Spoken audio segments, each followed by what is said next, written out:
Welcome to the IVM Podcast Network. Hey there, if you like wine, spirits and talking booze in general, then here's a cool podcast for you. Check out Drinks and Destinations, a podcast where Rojita and Samira talk about wines, spirits and where they come from. Isn't that cool? So check out new episodes every Monday on the IVM Podcast app or any other podcasting app out there. Happy listening.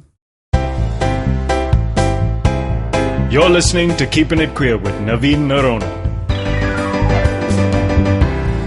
Hello and welcome everyone to Keeping It Queer, and today with me in the studio is Jerry Johnson, someone who I really admire as a person, as an individual who stood up for gay rights, who stood up for secularism in this country. And welcome, Jerry, to the show. Thank you, Naveen. I'm very happy to be here. And before the show, we discussed how we are from the same school of thought with regards to what we think about certain things in society. So I want the conversation obviously to be much more franker than we would like. We wouldn't hold back with regards to letting people know what we think. Yeah. So the crux of the show, as I already mentioned, is that we delve deep into your life and understand what was your whole journey from being someone who was probably unsure about his sexuality to now finding that voice and coming out and now accepting it and talking about it on such a public platform. So take me back to your young days. What was your early life like? Right, okay. Well, see, you use the word unsure, and I don't think I was ever unsure of my sexuality. Yeah? Yeah, it was about being repressed about it. It's about trying to negate it or deny it.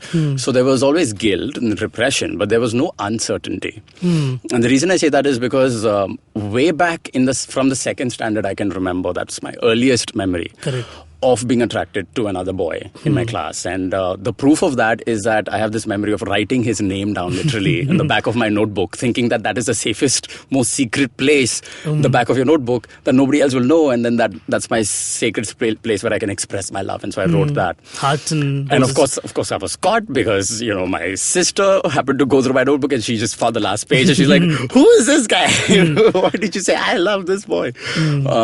So that memory stuck. You could have just said we're playing hangman. Just half the I wasn't that smart.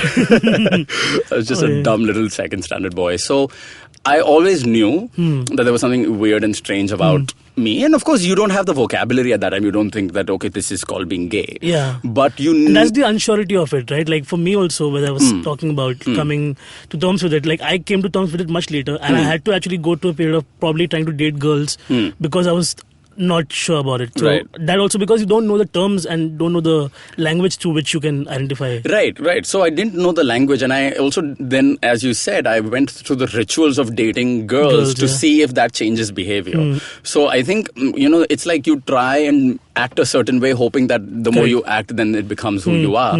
But then that obviously doesn't work that way. So yeah, and then always there was this view, there was this idea that, there's something odd about what I'm doing. And yes, I'm hanging out with this girl, but I just have no motivation to actually make the move and actually kiss her. And then the girl thinks that you're being this really superb gentleman, this decent guy. And she falls for you even more. And she falls for you even more, which happened. I mean, I literally was at one stage in my life where I was dating 3 girls. Because all 3 girls were really into me. You, Yafna, would be proud.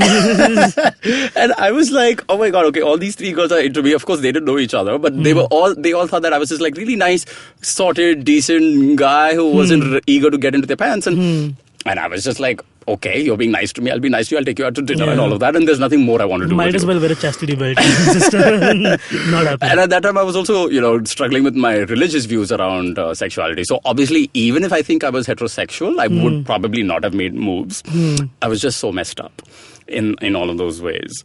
So coming out for me has had several meanings in terms of just also coming out of a moral system and a worldview that was just so warped. Correct. And then also then coming out in terms of accepting my sexuality. So you had a proper Christian upbringing, was it? Proper. It was like really strict and... Like the Roman kind or the Protestant kind? The Roman kind. Oh. Yeah, the one with all the guilt. The best kind. The one that gets on your knees and whips itself. Yes. Yeah. I know, again, we were discussing this as well, and being in Roman Catholic Church is a part, it's like a title, they give you that, and the more you get involved with the church, the more brownie points you score. Totally. There's a hierarchy there, and I was everything, choir member. Likewise. Lectern. Likewise. Altar server. Well, I wasn't the lectern, but... Yeah. Altar serving was fun, though. Yes. No, I mean, I was like the darling of the church. Correct. I mean, I knew the Bible, and I knew all the readings, and I would write the offering, the offertory section chin of the mass and everything. So all the priests knew me in the local parish and in my school, and like, you know, I was like slated to become the next priest. And I was also like, you know, I accepted that fate because I was like, you know, if I'm not going to be gay and being open about it, I might as well just join the seminary. Oh my God, it's like we're living mirrored lives. It's like mirrored lives. All Catholic lives are the same. Can you top this? A old woman comes to you and says she had a dream about you becoming a priest and then dies a day later. Has it ever happened to you? You know, I've got very eerie similar things. I've got these all crazy old women, aunties, everybody coming and telling me all kinds of things. Yeah. I have performed miracles. Okay, according to these aunties, I have performed miracles. I was like God's child. I've spoken in tongues. I've been to this.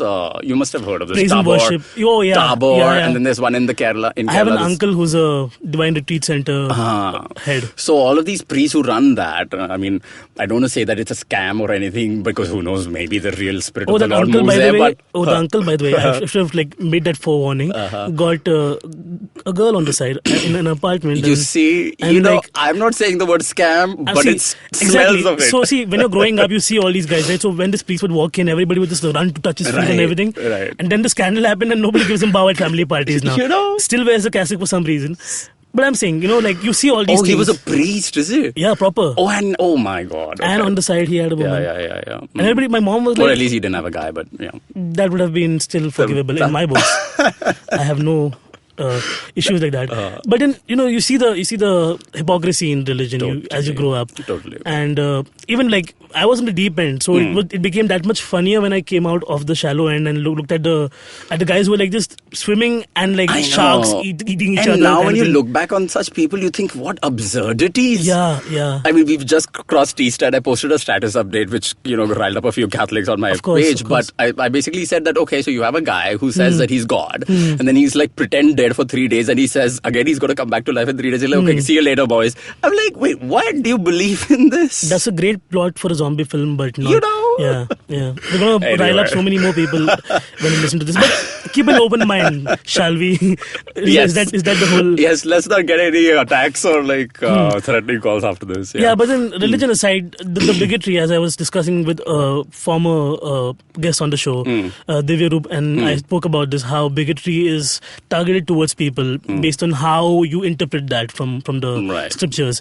And I was talking about this to a comedian friend of mine who said that, you know, given the kind of information we have in the modern day and age where we can just click a button, go to Google and find out information, we still have snafu like Snapdeal, Snapchat, Sonu Nigam, Sonu Sood. You know, and what leaves history behind in that regard, right? When there's so much of hearsay and scribbling stuff down, one guy writes something else, second guy ke book mein wo hero hai.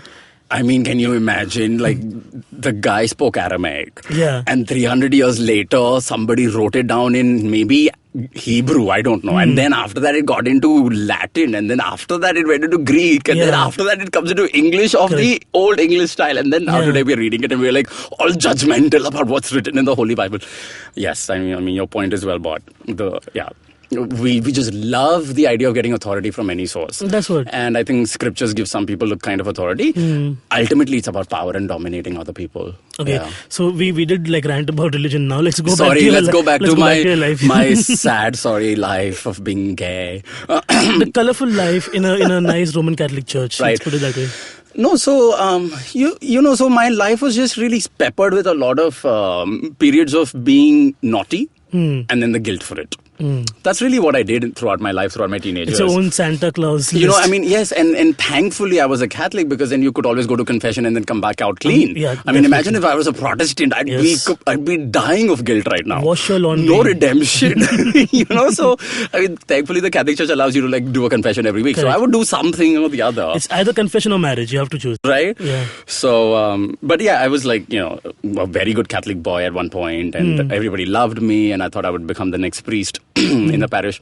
And I mean, I had pretty good, solid grasp of the theology as well. Correct. And not just later on in adulthood, but also in childhood, like in my younger years, like I'm talking about like 11 or 12, 13. I had pretty good grasp of the theology. I think part of that comes from the fact that I was also questioning my own ethics and my own behavior at a very early stage. And that is, I think, the nature of a lot of gay or queer individuals who are intelligent, moderately intelligent, being queer, I think, puts you at the edge or at the corner of reality. Correct. And so you're looking at the world from a vantage point which others don't normally do and are not necessarily confronted to do. And so they don't do it. And so we, the queer individuals, we are kind of forced to take that vantage point that others are not taking and then look at our lives and look at other people's lives. Which is what I did with religion and because of my sexuality. The strata does not kind of put us in the same spectrum. Because, correct. If we start questioning our like for another human being, that itself is like a setback because we're like, oh, this is what others are doing. Right. Like men are marrying women. Like for example, a straight male, for instance, a straight heterosexual male would come to religion in a very straightforward manner. God has written this, God has told me this, and I'm going to follow this. Yeah. But a queer person now looks at the scripture, looks at his own life, and then wonders, okay, in what way has God said this and why? And then questioning even the idea of this God or this notion of a constructed God that people has created in order to fit a certain template. So all of these questionings don't typically come from a straight heterosexual gaze. And therefore, at a very early age, I was able to have these questions come up in my mind and have an intelligent kind of conversation with myself and also with whoever else I could encounter with. But was there ever resistance? Like there are friends who you grew up with as kids, And my God, there are friends who I grew up with who are now priests. And I mean, I keep telling them, what a wasted life. And I know their secrets. And I'm like, listen. Celibacy is overhyped. And celibacy is not happening. Certainly, like that whole anti-masturbation dogma, whatever doctrine that the caricature, that is just not followed. No. At the least. So I know what's happening in St. Paul's in Goregaon, but anyway, let's not go. I think this podcast is getting too scattered. It's a proper, I have hit the goal spot. But so having said all that, so through my teenage years, it was mostly that. I happened to then meet my first kind of lover when I was around the age of 16. He turned out to be my guitar teacher with whom I happened to fall in love with. And he was like a young 24-year-old, I think, when I met him. And I was 16 around the time. And then, so that relationship kind of really solidified for me once and for all that, you know what, I am gay.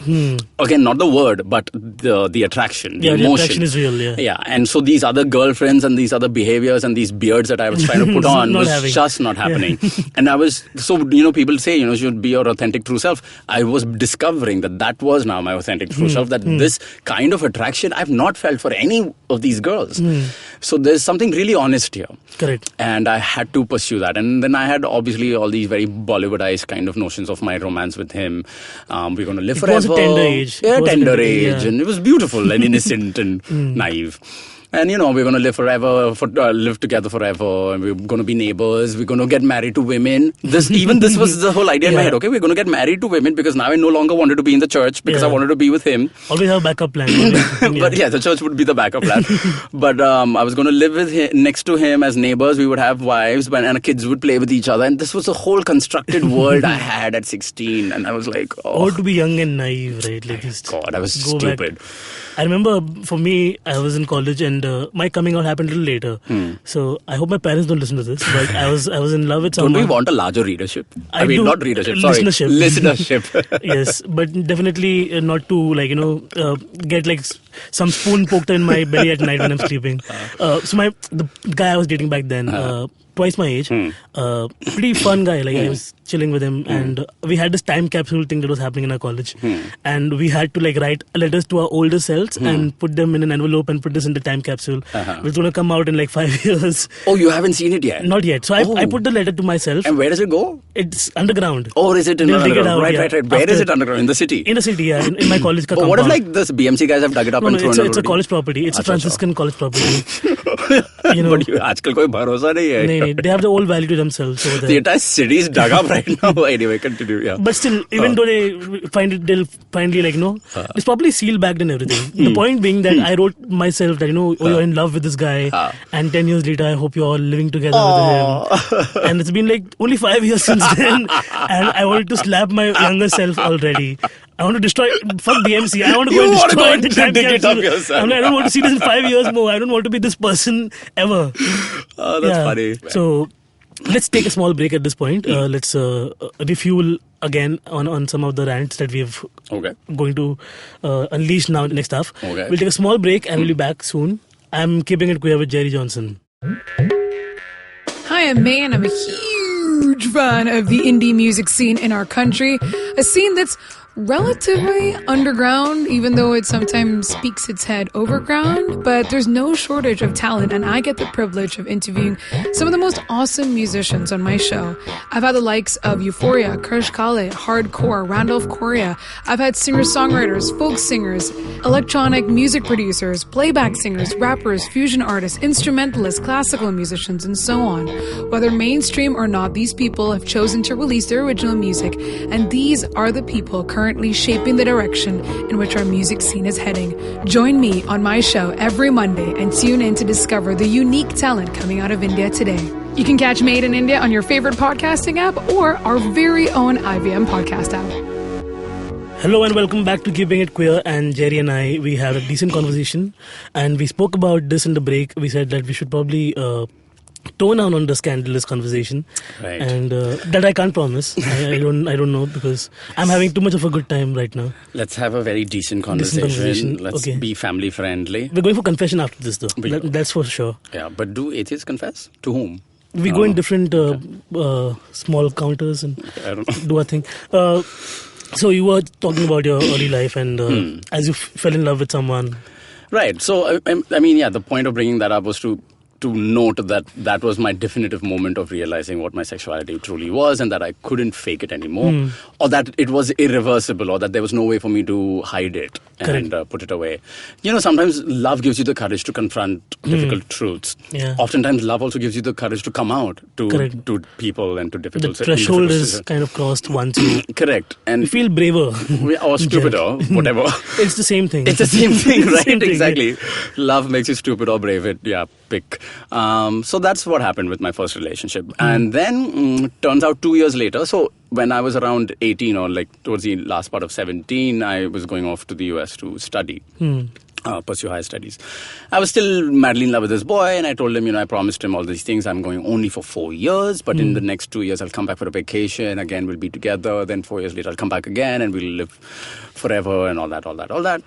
Now, this is all before the era of internet. I mean, the internet was there, but it wasn't like as widespread as it was. Correct, you had that BSNL beep and all of that kind of stuff, yeah.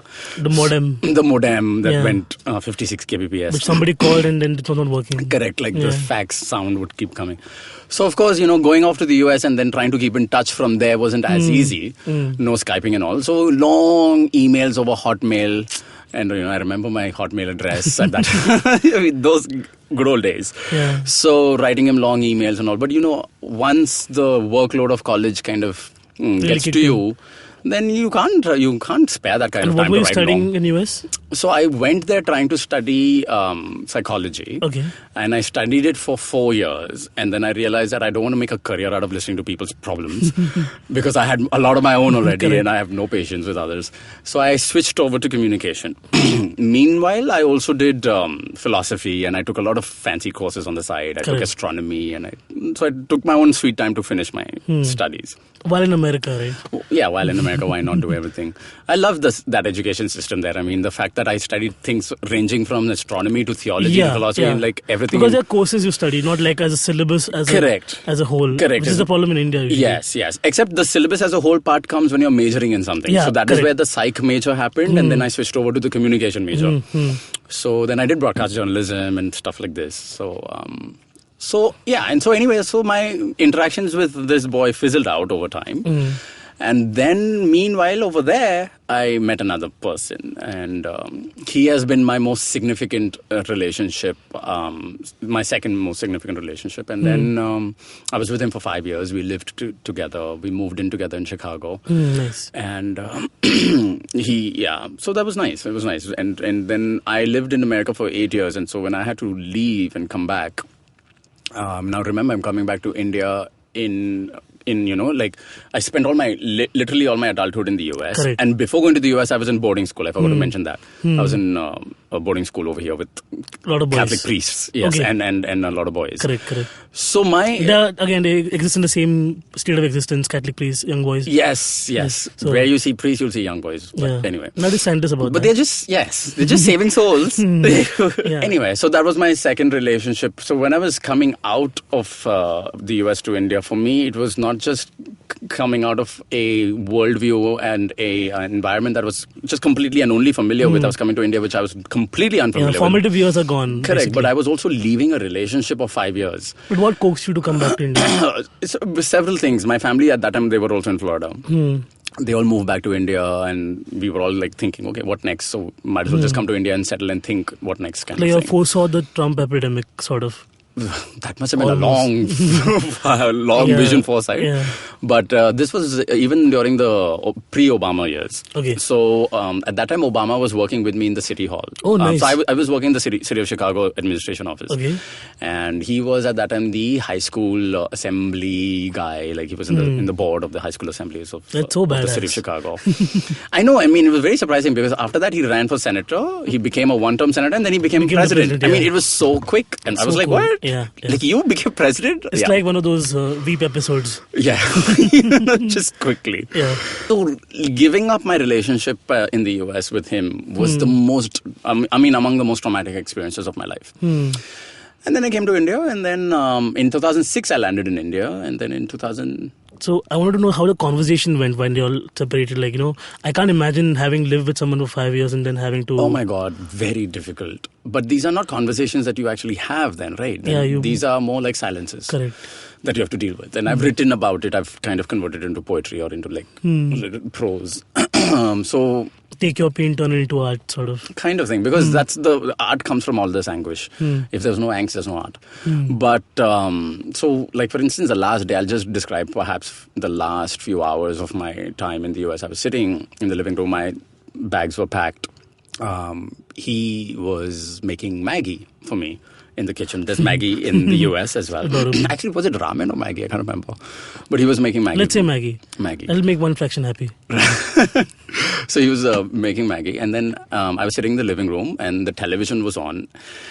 And the reason I remember the scene so well is because I then wrote about it and I called it Gethsemane. And if you get the reference, right? You have to ask. Well, yes, no, but perhaps your listeners may or may not. Gethsemane is the garden where Jesus went to cry before he was taken away. Or also the other way to look at it is Gethsemane is the garden where Jesus waited for his death. Yeah. Waited for the soldiers to come and arrest him, and then eventually the whole process of the crucifixion begins. Yes. Blood came out in terms of... Right. So, so for me, it was like the garden of where you're waiting for like this process of the Holy Cross to begin. Like, let me now start this whole crucifixion process. So anyway, so I was sitting in the living room. He was making Maggie for me. And from the kitchen, he peered over. And he just looked at me and he said, Jerry, don't go. I was like, what the fuck? Of course, I didn't say... I didn't say anything. I just looked at him. But he said, again, he repeated, Jerry, don't go. I was like... Nothing. And of course, no reply to that. And then he brought the Maggie over. We quietly ate. Something was going on the television. It was just noise, just to fill the silence. And then packed up, ready. And then he decided he'll drive the car. And so he drove me to the airport. The airport is Chicago O'Hare, which is about 45 minutes away from the city. So it's a long drive. We may have had mundane conversation. Nothing significant. No hysteria. We're just talking as if it's another day we're driving together. Drops me off at the airport, sees me off. I say goodbye. And then I'm thinking, okay, well, that was easy. Yeah, there's no hysteria. There's no crying, no drama. So I'm like, okay. So I walk back, walk. Of course, I look back once in a while. And he's there. We wave and then he's gone. And I have to go into the airport. And then all the process, everything of the boarding and everything, and I sat in my seat in the aircraft.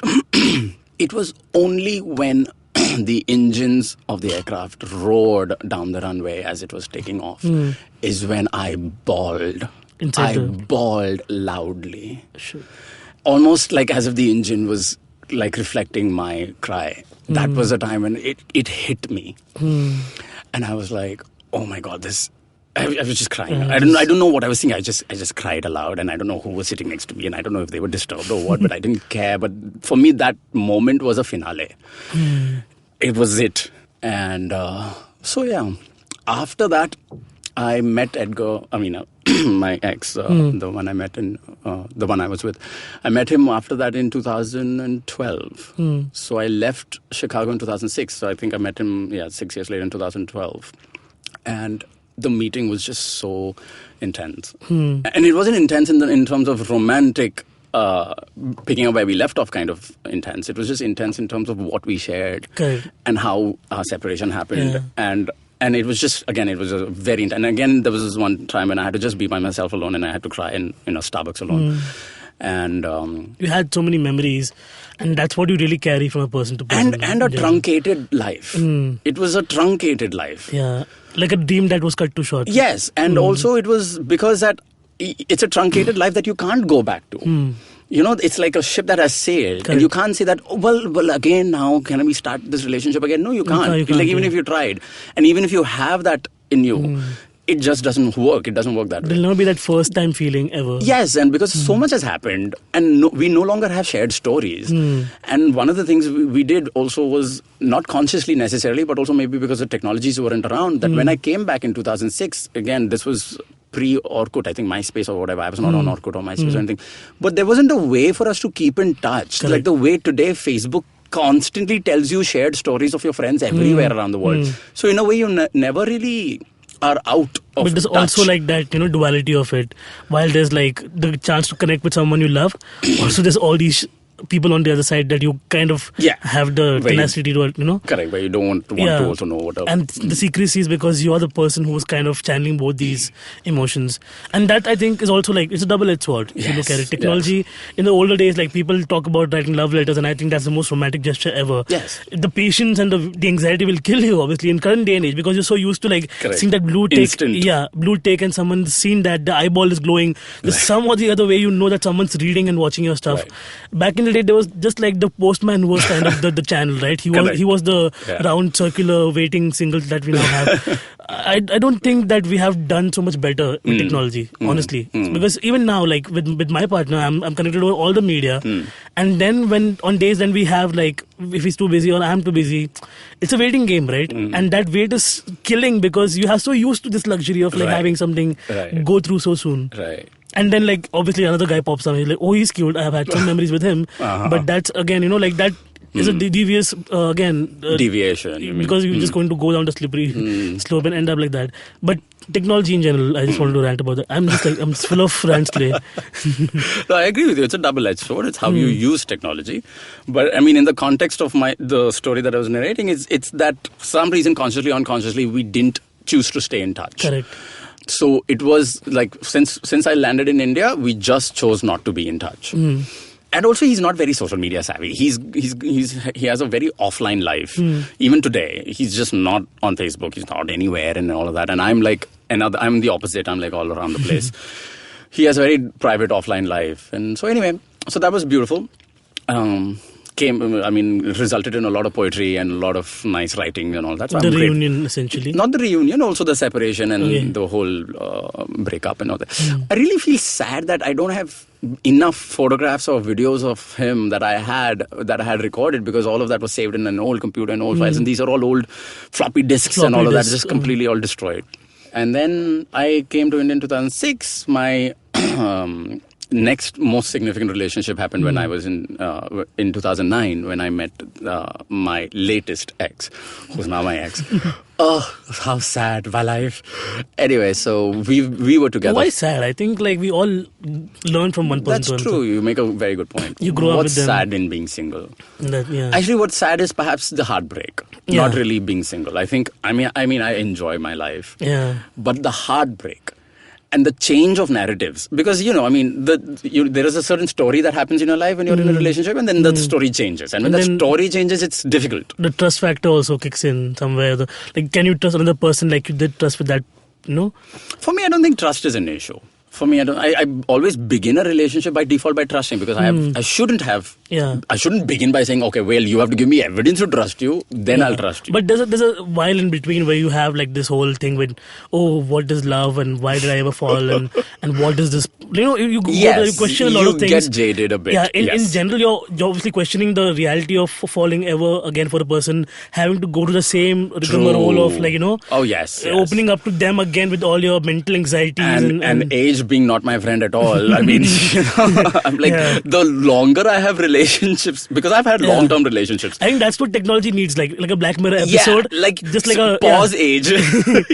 Or also for that matter, just exchange a floppy disk, insert in your drive and you have all the update of all my past, and so you're up to date with all. Up to date with my life, with who I am and everything. Can we start again from where we left off? From let's now hit the bed. Correct. Oh my God, brilliant idea actually. Who knows? Somebody might. We should patent this. Patent it and then sell it out to someone in Silicon. Yeah.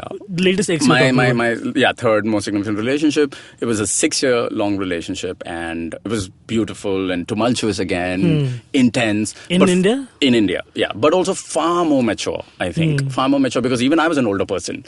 So I was around 26 or 27 when I got into that relationship. And he was 23, but both of us, he was a psychology student and I was already a psychology major. So we both came into the relationship with, I think, a far more emotional intelligence and maturity. Like Freudian slips are a common thing. Freudian slips are perfectly fine, and I did a little bit of Piaget's training with him. Stimulus response. Good kitty. Talking about Schrodinger and then reading R. Fitzgerald. Wouldn't Schrodinger be quantum mechanics or quantum physics? I don't know, I'm just throwing big names at this point. I think you guys are very smart and I feel very small at this point. No, that's fine. I think, but Schrodinger's cat is quantum physics. Okay. No, but we would not be cats. We had a little puppy. Okay.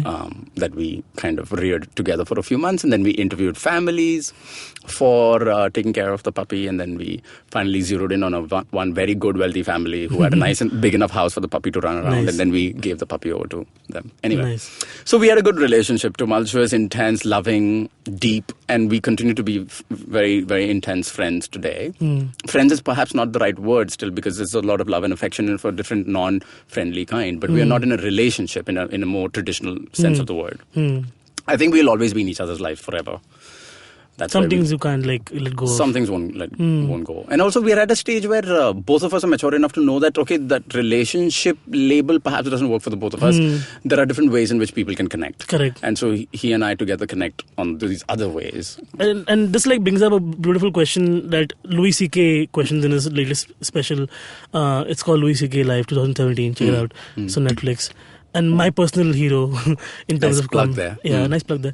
He's not paying me for this. I don't know why you're doing it. Yeah, but then there's a point in his bit where he says that love is the most beautiful feeling. It's the most raw thing you'll have. The problem is we can't get greedy about it. Like you have that one thing which is nice, and then sometimes you want it for life, and that sometimes is and the way he says it is obviously funnier. He does like a lot of noisy caricatures in terms of how it's like one orgasm which you just want to extend for lifetime. You can't do that. Yeah, because then the charm of the orgasm goes away. Because you'll always be orgasmic. Exactly. Then you will just not know what normal is. But orgasm not being the theme of the joke, but then the idea is that love is like a short-lived adventure we have with some person, and then sometimes it does not last long enough. And also the nature of, love is just one word we use for so many feelings actually, if you really think about it. Correct. What do you call it when you first meet a person that you're instantly attracted to? You call that also love? What do you call it when you are in a relationship with that same person for the next 3 years, 5 years? Okay, you call that love. What do you call that when you're married and then now you're bored and you're irritated, but you're still with that person and he's the only companion you will ever want to have? You still call that love. Correct. So our vocabulary is inadequate in a way to capture the complexities of emotions and ways in which humans can actually deal with each other. There's a wide spectrum. It's such a huge and wide spectrum. And so I've come to a point where I'm going to be greedy about all kinds of emotions that I get in my life, and I don't need to have a label for it. So if it is a relationship that comes, great. If it is just love without the relationship that comes, great. That's amazing too. If it is a companionship that comes, a movie buddy or an activity partner, a travel partner, great. I'm just going to gather all of these kinds of people or love or whatever. In a sense, that's how atoms also expand in general, right? Like they feel. Really? This is just second sides reference. I'm stepping my game up, Jerry. Lovely. Keep but up. that's like the basic, most human formation, right? Like the atoms are what we all are composed of. Oh, okay. And I thought it was strings, but I mean, no. I was sticking to classical you put me physics. down. I try my best. And at this point, let's take one more small break and we'll come back and we'll brush up on our science in the break. Yeah. We're keeping it queer and we're having a lot of fun. We'll be back. Right. Hi, I'm Amit Verma, the host of the weekly podcast The Seen and the Unseen. In my show, I examine the seen effects and the unintended consequences of public policy and private action. I show how policies meant to help the poor often end up hurting the poor. I've done episodes so far on demonetization, GST, surgical strikes, immigration and MRP. And I will continue my forensic assault on the truth in the weeks to come. Catch the show every Monday on the IVM Podcast app or any other podcasting app that you prefer. Or visit seenunseen.in for all the latest updates. Okay, welcome back to Keeping It Queer, and here I am in conversation with Jerry Johnson. And we covered a lot of your life. We covered how you have had amazing tumultuous relationships and you had to let go. Yes. And a lot of learning lessons. A lot of learning lessons, a lot of complexions that life brings your way. Yes. And that makes you a better person. That teaches you a lot. I think so, I agree. And at the same time, while you were falling in and out of love and doing so much in life, psychology and all kind of science stuff, there was a time when you started talking about being gay very publicly.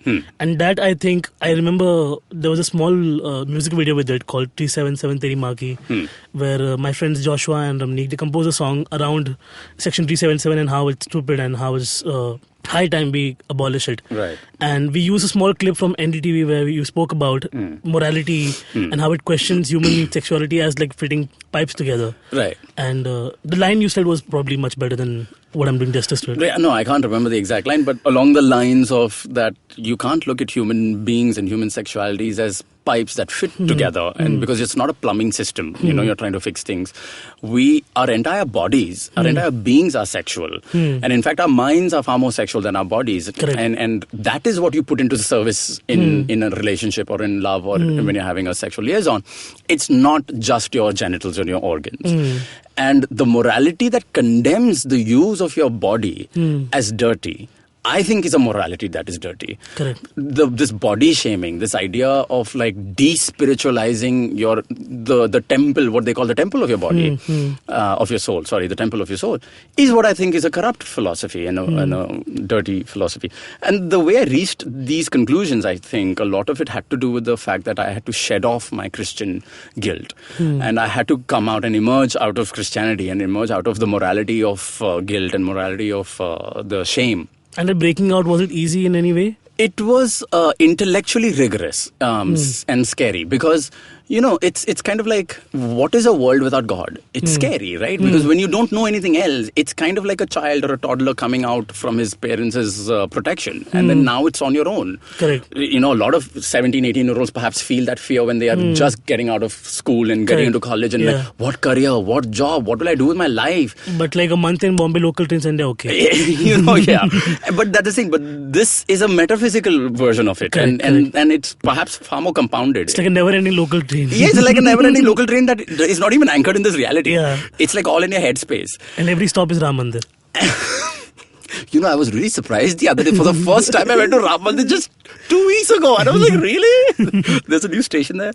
Anyway, detour. Coming back. So the fear is about what if you are wrong? The fear is that, damn, eternal damnation. Like, if I am wrong, I'm screwed, right? No, like, if I got the wrong God, I am screwed for eternity. Correct. So whether it is Jesus or if it is another God or whatever, so eventually you have to overcome that fear and you have to then really understand and trust your mind, your reason, your powers of thinking. So I think shedding Christianity allowed me to really look into my life and my behavior and my sexuality with a whole fresh new perspective. And that's when I came to these realizations of empowerment. And I'm like, okay, now why do I have to live in shame when my morality has no shame left anymore? Because that belonged to a morality that I discarded. The veil is gone. The veil is gone, right? The veil of shame or whatever it is. But now here's the thing though. Even though you get rid of that veil and even though you come out being empowered, the idea that you want to go out and speak is the next step that I took. Yeah. And I think the reason I took that next step was because I realized that this is a matter that is so invisible that no one else will talk about it. Correct. Right? So by me talking about it, what I also kind of do is I kind of temper the conversation and let the other person know, in case if the other person is a queer person, that I am safe. That I am a safe space, or I am a safe person for you to talk to. In a way, I am trying to spread the visibility that may not necessarily come from others. Correct. And for me, that was an important journey to make, because I realized that if I have no shame, if I have no guilt around it, then the only emotion remaining is fear. Correct. And that fear, I have to now put on others. Because now I want to make it fearful for the other to be a bigot. I don't want to be fearful for being gay. Correct. And the way I do it is by looking upon with contempt and disdain on somebody who's a bigot. And I'm like, it's 2017 or whatever year it is. Even if it was 2006, I'd be like, it's 2006 and you are still a bigot? Like, which dinosaur do you belong to? True. So it's that way. So I kind of impose the burden of fear on the other person. So in your opinion, what does a bigot constitute? You know, actually bigot, I often think it's a harsh word. Yeah, we wrote it a lot, and I think sometimes it's a little too harsh because because maybe sometimes it's a warped mentality that people live with. Some people deserve that label. Because then there are people who are very, adamantly bigoted. Full of hate and discontent. Full of hate with knowledge.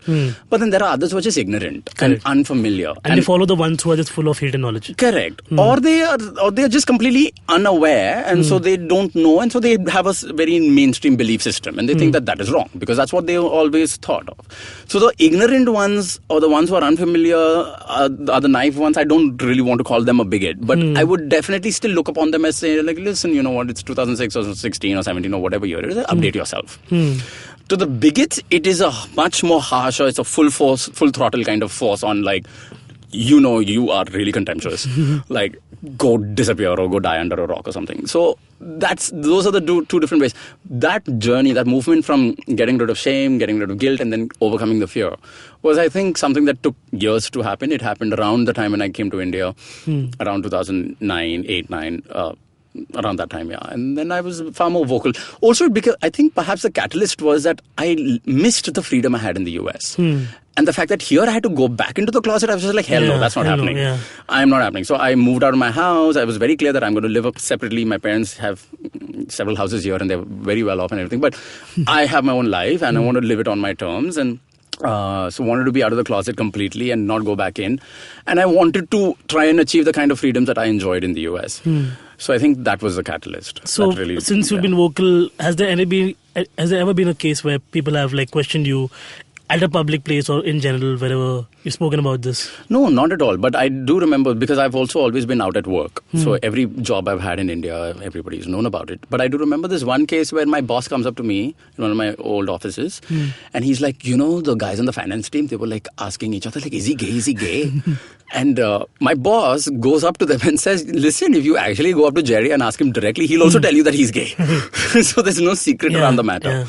So that's the thing. I mean, I remove the whole shroud of the whole secrecy around it, and it becomes a mundane matter. It's become like how you bring your girlfriend's photograph to work and show it to others. It's as mundane as that. Yeah, it's that's how it should be. That's how it should be. And if we don't do it, it will never get there. So some of us who are out should be able to go ahead and do this. I don't ask people to come out. I don't push coming out as a good thing for everybody to do, but those who can do it would be nice to do. But I believe modern day workspaces are much more tolerant like that. Now it's in the mainstream. The conversation. For me, I've personally always have that. Even after I started coming out to a lot of my friends, it was much easier. So a lot of my female colleagues would be very excited to hear that now they had a gay best friend in the office. But then you become a token gay best friend, right? I'm smarter than that. No, but see, here's the thing, right? We all live in bubbles. I think we have a Karg, Bandra, art bubble. We all have our little circles of, and it's not always the same. It's not always accepted outside. Correct. Yeah. But what happened with me, as I was saying, so at one of my last workplaces, I put up a rainbow flag because I was out to 5-6 of my colleagues. And whoever added me on Facebook eventually ended up knowing anyways. Right. So in solidarity, they all put up rainbow flags on their own private desks. Oh, that's very nice. So there were 5 of them who did that, and we all went to the Pride together. Oh, brilliant. So it was nice. So I felt that there's a scope at least that a queer person who's working with a bunch of other people will be able to like talk to them and they'll be able to understand. Yeah. And these conversations will come out slowly, and then obviously will reach an impasse at some point. And we're a little far away from that, but not too far away. It's how it begins. But this is how it begins. Yeah. One rainbow flag at a time. Right, exactly. You were talking about marketing to LGBT community recently. I saw an interview, and like how it's like a proper niche that you have to target, right? Because nobody's talking to them, nobody's marketing anything to them, and like, could you shed more light on that whole idea? Where do you think, how do we get the LGBT community more mobilized in terms of getting the mainstream in treatment? I think a lot of marketing is now coming towards the pink rupee, right? I mean, if you look at the Vicks latest Vicks ad, correct. Gauri Sawant is featured in it, and Myntra has featured 2 women in a relationship, and Fast Track has been doing all kinds of queer kind of ads. So I think brands are coming around, and brands are coming around for whatever their interests are, and it may be monetary and business interests. They don't necessarily need to have socially progressive credentials, but the message is good enough. Correct. So I think the marketing is happening. I think there's a bigger cultural issue. For instance, okay, we can only market to queer people certain kinds of products. We cannot market to them all kinds of products. That's true. And that is a cultural problem. That is not necessarily a brand problem. The cultural problem being, we are still a conservative society. We are still not comfortable with like having a leather store out on the front street of any kind of... as much as I would like. As much as we would like that to happen and to see that diversity. But, so, there is cultural constraints in India at the moment. Within these cultural constraints, I think already the conversation is being pushed quite well by some of the brands, these progressive brands. And they should be highlighted. They should be praised for it. I think culture is what needs to change. But that will take its own time. But I also think that... we shouldn't emulate the West in then how we move by pushing for it against the will of the people. And because these conflicts, we are a large country and these conflicts can bubble out and it will just create a lot of animosity. That's true. Because like we in India, obviously, like there's a whole vote bank thing that people operate on. Right. And every agenda that comes up every 4 years is something that particular vote bank will like. Right. For example, a lot of young political leaders are in favor of like abolishing 377 and giving gay people their rights. Because it's like, it's high time, it's equality, they just want to exist. Like, right. That's the tone they take. But they also know that they'll never target that because we're not a big vote bank for them. Correct. Because not a lot of people are out, and like there'll be like a couple of millions right now who are openly talking about it, but that's not a big enough vote bank for people to invest in. But the amazing factor is that despite having 377 on our books, which criminalizes homosexual behavior, we have quite a thriving queer life in this country. Yeah. For instance, now just recently, Balaji Television launched a gay Romal TV and Jugal, Romal and Jugal, a gay television series Correct. in a country where being gay is illegal. So there are parallel Indias that function. Yeah. There is the India that's dysfunctionally in 377 of the Victorian times, and then there's the rest of India which is doing all kinds of crazy things. Correct. There's also the right-wing India, and then there's also the thriving progressive India. So I think we have to continue to promote the progressive cause in the society, in culture. I mean, I think the law right now, it's its own problems and the lawyers can handle that, and I don't know what's happening with that case, and with the government in power today, that's kind of like a lost cause. But we shouldn't stop our cultural march, like these shows and these television and changing the discourse. I think most of mainstream media right now is completely in support of LGBT rights. I think most mainstream, at least English media, and perhaps even major mainstream Hindi media is in support of LGBT rights. And so on any debate shows or something, if you see, they mostly take a very strong spokesperson. In support of LGBT. Correct. Like even prominent Bollywood celebrities like Amir Khan and all of them doing those shows like Satyamev Jayate and all that. So the discourse needs to continue to change and continue to push for it. And I think when the culture becomes really, really heavy and ready for that, I think the law may or may not change, but it will definitely become irrelevant. Correct. Kind of like in Singapore today. Like the law in Singapore still criminalizes homosexuality, but they have gay bars, they have gay saunas, and the president of that country said that, listen, don't care about the law, just continue doing what you're doing. So the law becomes irrelevant. It becomes obsolete. But yeah, we have a certain level of freedom, certain degree of being boisterous about this. Yes, we have to defend the cultural freedoms, which I think are getting encroached. That is much more important. whether or not, see, for instance, even I'm drawing the parallel with beef and all that, the laws were there in the country for many years or tens of years. It's now starting to get enforced. Correct. That is what's happening. So this cultural encroachment, for instance, this free speech and censorship that's happening around in the country, the laws have been in our constitution the whole time, but now they're getting encroached upon, they're being imposed upon. Yeah, and taking them out slowly now to use correct, them. and you're using, fine nuances of the law and saying that, okay, you are violating this and this and that. Correct. For instance, I think the Bombay Police Act or something says that you cannot have liquor served next to your dinner plate. So there are these obscure laws in the books. But the laws are less like proper governance rules, but more like a gossipy auntie wants to see what's happening in your house. Exactly. How you're eating your dinner. Correct. How you want to... Who you're sleeping with, what you're watching on TV. Exactly. All of these things. It's this gossipy auntie, as you said.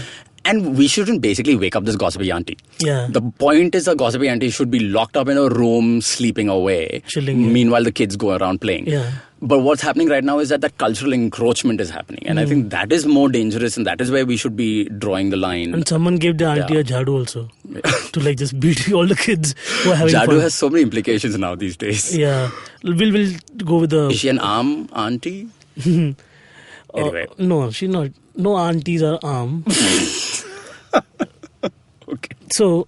At this point, one last, we always ask our guests to leave a message of hope to our listeners, or youngsters who are right now probably listening to us, trying to wonder what they are going to do with their life. Okay. What would you like to say to them? Wow. Well, I don't know what you're going to do with your life. I hope you will find out what you'll do with your own life. And I'm talking to not just you, Naveen. I'm also just saying the listeners in general. But do I look that clueless? Well, I don't know. The listeners can't see what I see. Yeah. No, but I think what I would leave is this idea, which I think has taken me through my difficult situations in my relationships, is this idea that there is no meaning out there in the world, and everything is what you give it.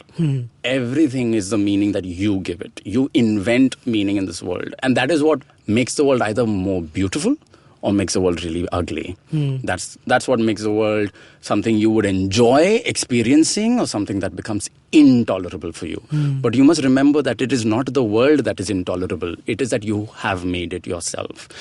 For me, this realization has helped me really go through a lot of my breakups, a lot of my hardships, and a lot of my struggles in family and life in general. That every day I wake up and I have to decide, okay, what is the meaning I give to this emotion that I am feeling? Where did it come from and why? Your reality is something you create as you go. I don't create my reality. I create the meaning I give it. Correct. The reality is there. This bottle is there, this table is there, but it is what meaning I give this space and my interaction in this space. And that's the same thing with relationship as well. So you love somebody to the point where that person eventually doesn't matter as much as it becomes you being able to love so deeply. That is what matters. And that should give you joy. So I hope that this is a message, a positive message. Well, it's not really necessarily a positive message, but it's a message of choice. Yeah. So I leave our listeners with the choice that you can choose to make your life meaningful. Awesome.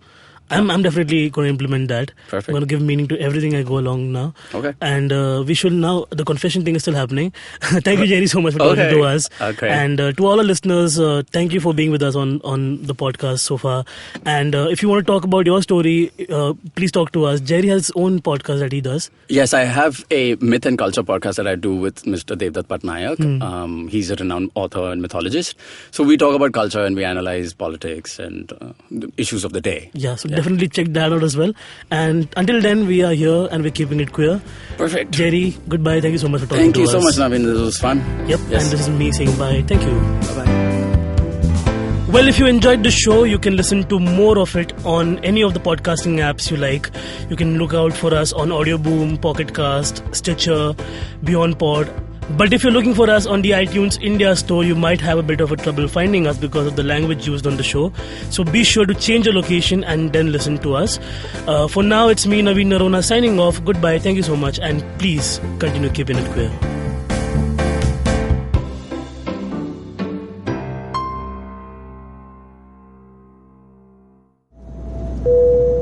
Good evening, ladies and gentlemen. This is your captain speaking. Sorry to say, but there's been a slight delay due to the apocalypse having suddenly begun. As you can see, there's death, destruction, and chaos taking place all around us. But don't you worry, food and drinks will be served shortly, and I would recommend checking out IVM Podcasts to get some of your favorite Indian podcasts. We'll keep you going till this whole thing blows over. Thank you.